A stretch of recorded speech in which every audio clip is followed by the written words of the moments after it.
belakangan ini semua serba digital. Dulu kalau mau transfer uang harus ke ATM atau telepon. Sekarang tinggal buka aplikasi, klik-klik, selesai. Bahkan buka rekening baru aja sekarang bisa online. Nggak perlu antri lama-lama di bank.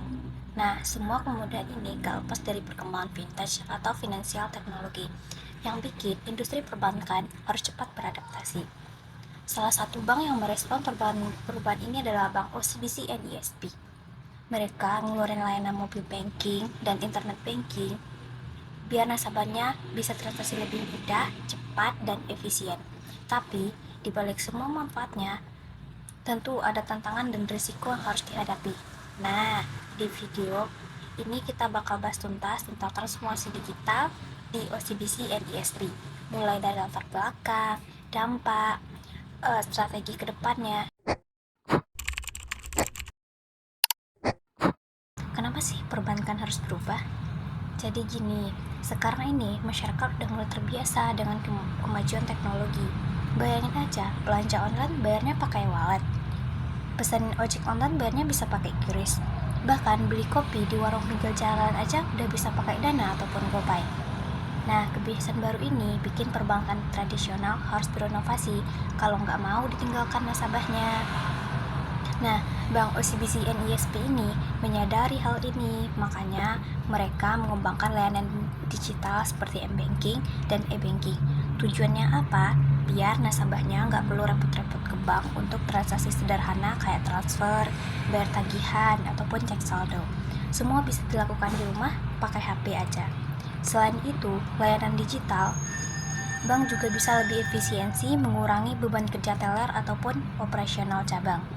Tapi tentu aja perubahan ini nggak semudah membalikkan telapak tangan.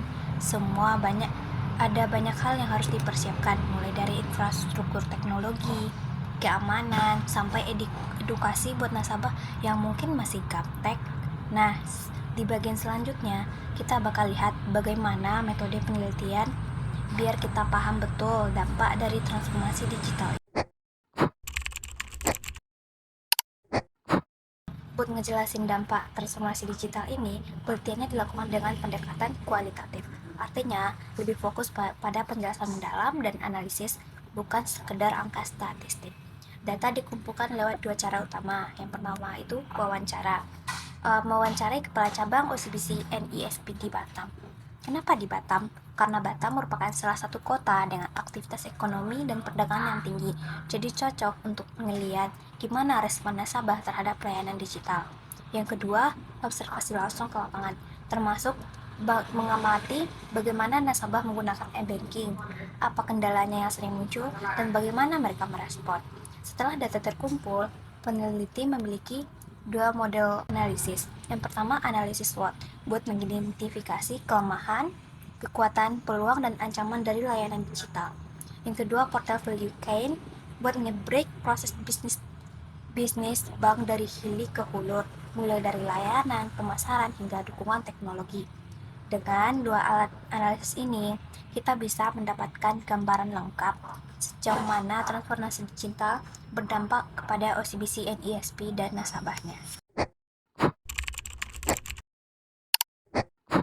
Tiga, setelah diteliti, ternyata transformasi digital punya banyak dampak, baik negatif maupun positif. Pertama itu dampak positif, transaksi lebih cepat dan efisien. Nasabah nggak perlu antri di bank buat hal-hal sederhana kayak transfer ataupun bayar tagihan. Proses yang dulunya 30 menit sekarang bisa selesai dalam hitungan detik. Kedua, penghematan biaya operasional. Bank bisa mengurangi biaya cetak buku tabungan, kertas, atau operasional cabang karena banyak nasabah yang beralih ke digital. Nah, dampak negatifnya pertama itu seperti gangguan teknis. Kadang ada error di aplikasi, misal transfer gagal ataupun notifikasi yang telat. Bisa bikin nasabah frustasi, apalagi kalau buru-buru. Kedua, ancaman cyber. Maraknya kasus penipuan lewat link palsu ataupun ngehack rekening. Nasabah harus hati-hati dan paham cara menjaga keamanan akunnya. Selain dampak, ada juga tantangan dan peluang. Tantangan yang pertama itu adaptasi nasabah. Gak semua nasabah, termasuk generasi tua, melek terhadap teknologi. Mereka itu butuh edukasi lebih lanjut. Yang kedua itu keamanan cyber. bank harus tetap update buat sistem buat mencegah serangan cyber yang makin canggih. Nah, peluangnya, tren cashless society. Masyarakat makin jarang bawa uang kas atau kartu fisik. Semua transaksi bisa di HP. Yang kedua itu integrasi AI yang buat keamanan. AI bisa dipakai buat deteksi transaksi mencurigakan atau verifikasi identitas lewat biometrik. Keempat, nah, biar layanan digital OCBC and ESP ini makin oke, ada beberapa strategi yang bisa diterapkan. Yang pertama, promosi layanan digital.